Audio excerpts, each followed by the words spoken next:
करेन त्यामुळे तुम्ही डबल टाळ्या वाजवाल.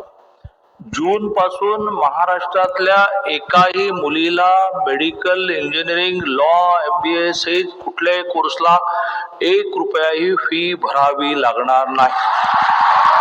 संदर्भातली 9 फेब्रुवारी 2024 ला तत्कालीन उच्च आणि तंत्र शिक्षण मंत्री चंद्रकांत पाटलांनी 1 जून पासून राज्यातील मुलींना मोफत शिक्षण देण्याची घोषणा केली होती.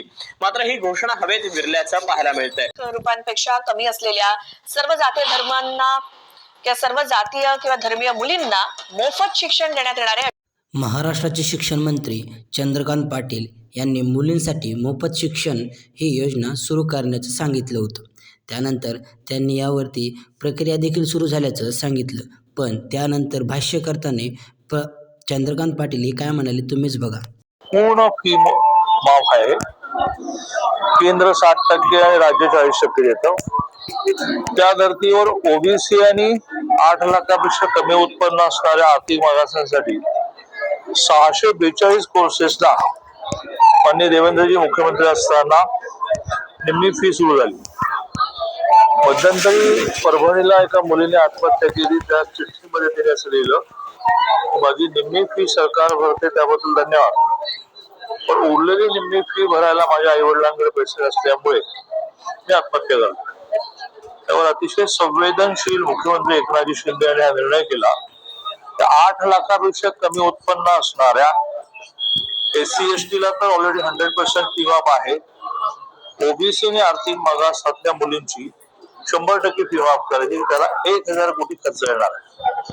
पण त्यामुळे महाराष्ट्रामधल्या कुठल्याही जातीच्या, कुठल्याही पंथाच्या, कुठल्याही धर्माच्या, कुठल्याही भाषेच्या मुलीला मेडिकल, इंजिनिअरिंगच नाही तर डीम युनिव्हर्सिटीचंही सर्व फी सरकार भरणार आणि त्यामुळे मुलींच्या शिक्षणातलं प्रमाण जवळपास 800 वेगवेगळ्या प्रवेश पात्रतेमध्ये मुलींना मोफत शिक्षण देण्याचं चंद्रकांत पाटील यांचं केलेलं विधान हे कुठेतरी असत्य किंवा अतथ्य वाटत दिसत आहे.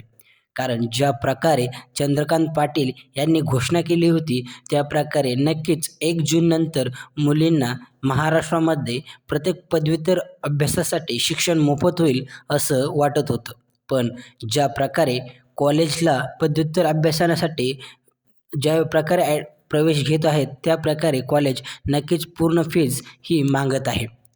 आमच्याकडे कुठल्याही प्रकारचा एक GR आलेला नाही आहे असं कॉलेज किंवा इतर प्रशासकीय अधिकारी सांगत आहेत. त्यामुळे कुठेतरी चंद्रकांत पाटील यांनी येत्या लोकसभा निवडणुकीसाठीच हा जो मोफत शिक्षणाचा स्त्रीचा हे होता तो वापरल्याचं दिसून आलं. तुम्हाला काय वाटतंय कमेंट सेक्शनात नक्कीच कळवा. आणि फ्री एज्युकेशन फॉर गर्ल्स हा नारा जो महायुती सरकारचा होता तो कुठेतरी लोकांना दिशाभूल करण्यासाठी होता का? नक्कीच कमेंट सेक्शनला कळवा. जय महाराष्ट्र पब्लिक.